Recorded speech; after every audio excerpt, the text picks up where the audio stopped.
The 2026 Chevy Equinox is more than an SUV. It's your Sunday tailgate and your parking lot snack bar. Your lucky jersey, your chairs, and your big cooler fit perfectly in your even bigger cargo space. And when it's go time, your 11.3-inch diagonal touchscreen's got the playbook, the playlist, and the tech to stay a step ahead. It's more than an SUV.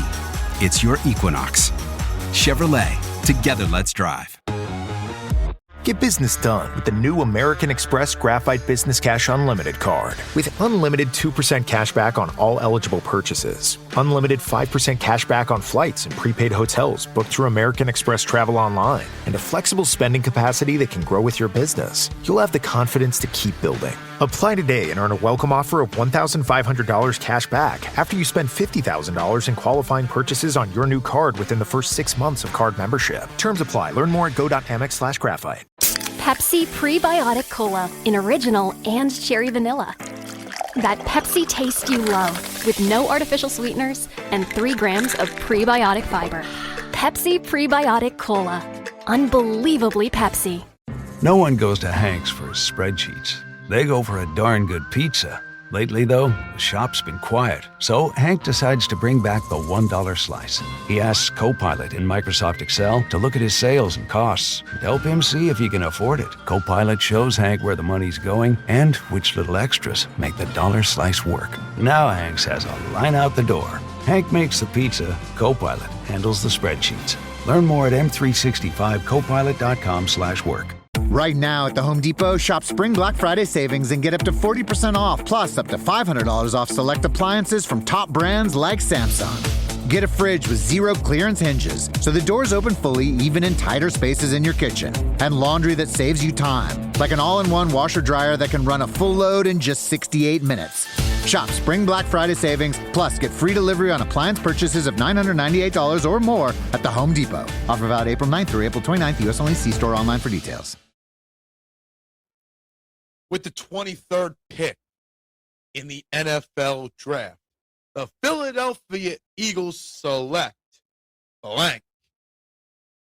Welcome to the Eagles Checkdown, the fastest under 10-minute Eagles podcast there is, covering news, notes, and opinions on your favorite football team, the Philadelphia Eagles, jointly produced by the Eagles Pinpull Podcast Network and the STT Sports Network over on YouTube. Guys, it's draft day. It's the first round of the draft. Wherever you are right now, hit that like button. Don't waste any more time following the Pinpull Podcast or subscribing to the STT Sports Network on YouTube. This is what we live for, draft season. This is what the offseason starts with. Before we get to OTAs, we got to get the next crop of Eagles in-house. And the Philadelphia Eagles have 8 draft picks this weekend in the 2026 draft. And I'm going to give you what I think will be the end result with the first 4 or 5 picks, the most important picks. Now, a little bit of housekeeping. Tune into the STT Sports Network live in the morning on Thursday and Thursday night for a live watch party where we'll be breaking it down. The next episodes of the Eagles Checkdown will come in the weekend. I'll be up late with the draft on Thursday. I probably won't get a round 1 recap done on Thursday, but this weekend I will post multiple short videos of all my thoughts on all the draft picks on the Pinpull Podcast Network and the STT Sports Network YouTube page. So make sure you're checking it out. Make sure you're locked in. So, again, real quick, to recap, okay? The Eagles hold the 23rd pick in the NFL draft in the first round. They got 1 pick in the second round, 54. They got 2 third-round picks, 68 and 98. And they have pick 114, 137, 178, and 197. And before I give you my thoughts, first and foremost, I don't think the Eagles select 8 players in this draft. Maximum of 6, maybe in 5. I think we're going to see a lot of trades up, a lot of trade downs, and picks being moved for either A, players, or B, 2027 assets. But this is how I see it playing out. In the first round, there is, in my opinion, 2, 3 guys the Eagles are really zoned in on, okay?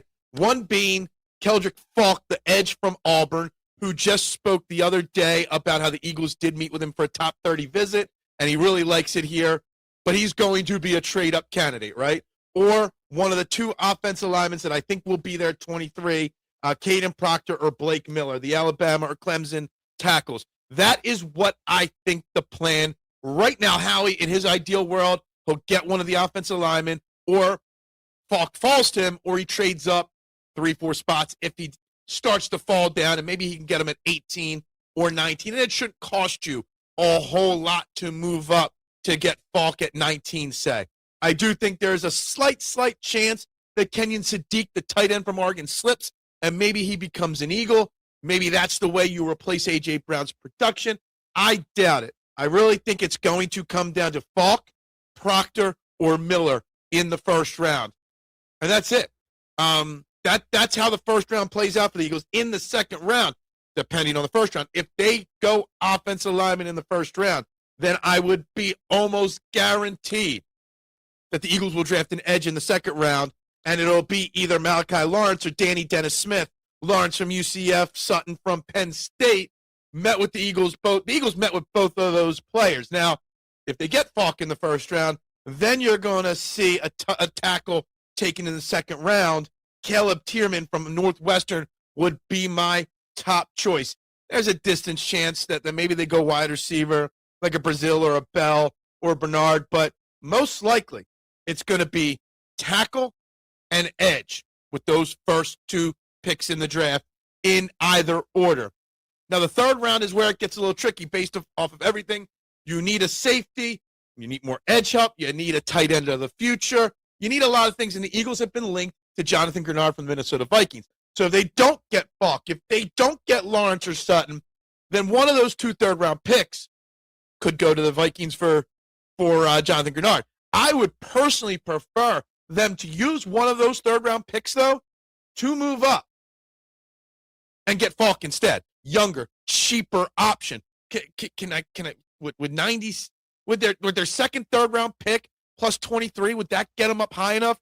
Would you be willing to move the first, second, third-round pick 68 to move up to get him? I would. If it's going to cost you one of those picks plus $30 million a year to go get Grenard, not quite $30 million, maybe like $27 million a year to extend him to get Grenard, I'd much rather go get the Auburn edge rusher in the first round and move up to get him. Then you can use round 2 to get your tackle of the future, and then your other third-round pick, you can get your safety. Jalen Kilgore, I think, is 100% in play for the Eagles in the third round, or Zakee Wheatley in the fourth round, the Penn State safety. Max Clare and Justin Jolly are 2 tight ends. I would be shocked if one of those 2 guys are not on the Eagles after the draft. And then I want to give a little 5th, 6th round with one of their later picks. I don't know how far he's going to fall. I don't know how high I would reach from either, but at 178, I doubt at 137, but if at 178, maybe I package 178, 197, and a pick next year, whatever, to move up to get him.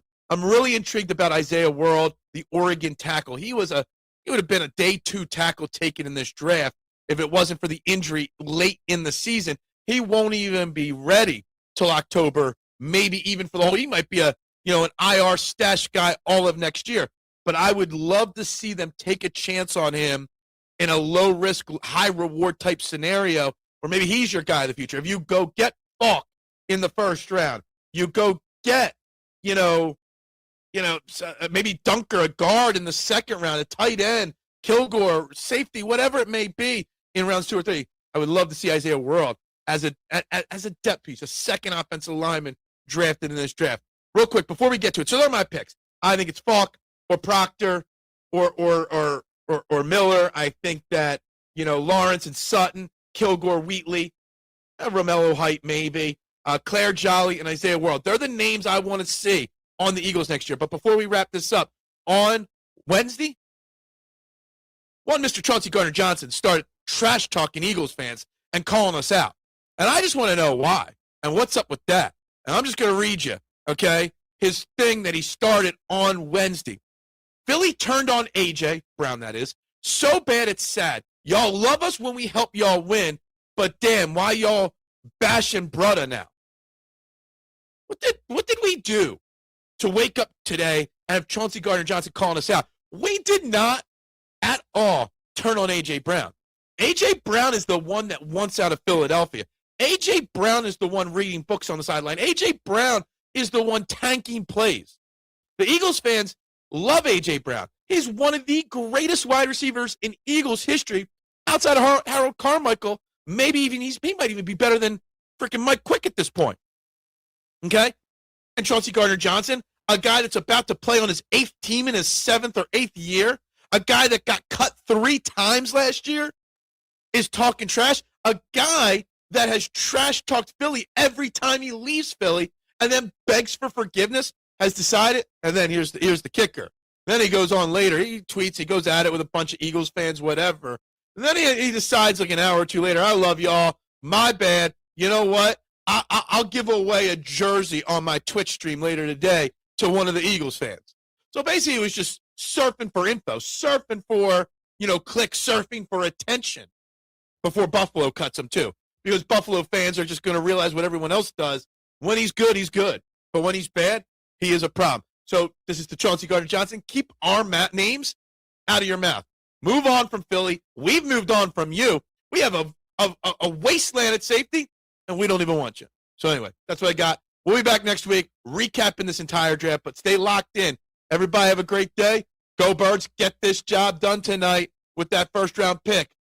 Doubles up. Now at McDonald's, a McDouble is $2.50, so you can get your gym gains on. Or just get lunch for only $2.50. Get more value on the under $3 menu. Limited time only. Prices and participation may vary. Prices may be higher for delivery. Ba-da-ba-ba-ba. Comcast is delivering extraordinary experiences in live sports. Through the incredible broadcast and storytelling from NBC, innovative and personalized viewing features on Xfinity and Peacock, and the country's most reliable Wi-Fi, viewers can enjoy every game-changing play faster and more seamlessly than ever. All on a network built to deliver unforgettable moments as close to live as possible. The ultimate experience for the American sports fan. Learn more at ComcastCorporation.com/sports. Amazon presents Jeff versus Taco Truck Salsa. Whether it's Verde, Roja, or the orange one. For Jeff, trying any salsa is like playing Russian roulette with a flamethrower. Luckily, Jeff saved with Amazon and stocked up on antacids, ginger tea, and milk. Habanero? More like habanero, yes. Save the everyday with Amazon. This episode is brought to you by State Farm. You know those friends who support your preference for podcasts over music on road trips? That's the energy State Farm brings to insurance. With over 19,000 local agents, they help you find the coverage that fits your needs. So you can spend less time worrying about insurance and more time enjoying the ride. Download the State Farm app or go online at statefarm.com. Like a good neighbor, State Farm is there. You tell yourself, no one wants your college-era band tees. But on Depop, people are searching for exactly what you've got. You once paid a small fortune for them at merch stands. Now, a teenager who calls them vintage will offer that same small fortune back. Sell them easily on Depop. Just snap a few photos and we'll take care of the rest. Who knew your questionable music taste would be a money-making machine? Your style can make you cash. Start selling on Depop, where taste recognizes taste.